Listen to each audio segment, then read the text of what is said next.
શિક્ષક દિનની ભવ્ય ઉજવણી મલા ગાંધી ઉચ્ચતર કેળવણી મંડળ સંચાલિત શ્રી જે.બી. શાહ અંગ્રેજી માધ્યમની સ્કૂલમાં ગુરુવારે શિક્ષક દિનની ભવ્ય ઉજવણી કરવામાં આવી, જેમાં ધોરણ 7 અને 8ના 45 જેટલા બાળકોએ શિક્ષક તરીકેનું અભિનય કર્યો હતો। આ કાર્યક્રમમાં મુખ્ય મહેમાન તરીકે અરવલ્લી જિલ્લાના પ્રાથમિક શિક્ષણ અધિકારી શ્રી નૈનેશ કુમાર દવે સાહેબે હાજર રહી કાર્યક્રમની શોભા વધારી હતી।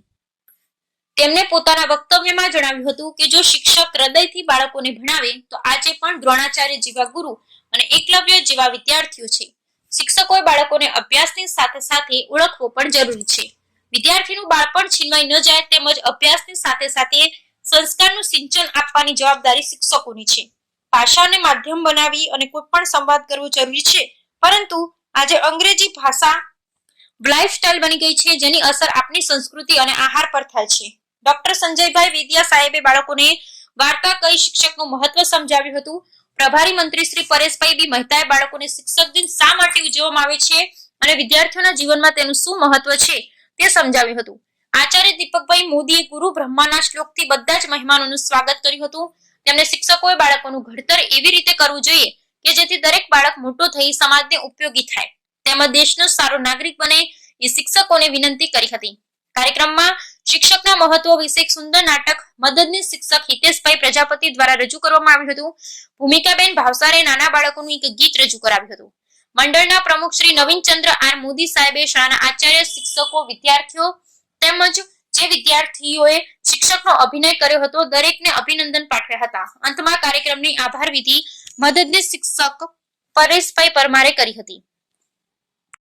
સ્ટાફ મિત્રો, આજે ટીચર્સ ડે છે, 5 સપ્ટેમ્બર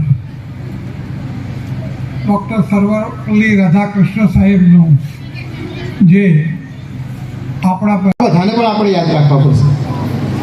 એટલે આપ એજ્યુકેશન તો કરો જ છો, સરસ રીતે ભણાવતા હશો, હું માનું ત્યાં સુધી નંબર્સ બધાને આવડતા હશે, લેંગ્વેજ આવડતી હશે, રીડિંગ રાઇટિંગ સ્કિલ બહુ સારી હશે। તો આવી વસ્તુઓ જો ભલે, કારણ કે આપણે જ્યારે ઇંગ્લિશના વર્ગો શરૂ કરે સાહેબ ગુજરાતમાં મોદી સાહેબ આવ્યા પછી, ત્યારે એમને પ્રશ્ન પૂછ્યો હતો કે તમે ગુજરાતમાં અંગ્રેજીને આટલું પ્રાધાન્ય કેમ આપો છો? ત્યારે એ વખતે એમણે કહ્યું હતું તમારી તો સ્કૂલ લગભગ 1970 ત્યાંથી ચાલે છે, એટલે એના કરતાં પણ આપ એડવાન્સ છો। તો એમણે કહ્યું કે આપણે જે કંઈ કરીએ છીએ વિશ્વને બતાવવું છે તો માધ્યમ તો કંઈક જોઈશે ને, તો માધ્યમ આ બનવું જોઈએ। કારણ કે ભાષા જે આપણે પહેલાં જ્યારે હાજરી પૂરતા ત્યારે મને ખબર છે કે સાહેબ હું હાજર ગુરુ જેવું કહેતો, આપણે કદાચ એવું કહ્યું છે, પણ આપણે ગુરુજીમાંથી યશર ઉપર આવી ગયા છીએ। લેંગ્વેજ છે એ કોઈ પણ બાબતનું માધ્યમ બનવું જોઈએ। It's only means of communication હોવું જોઈએ, પરંતુ આપણે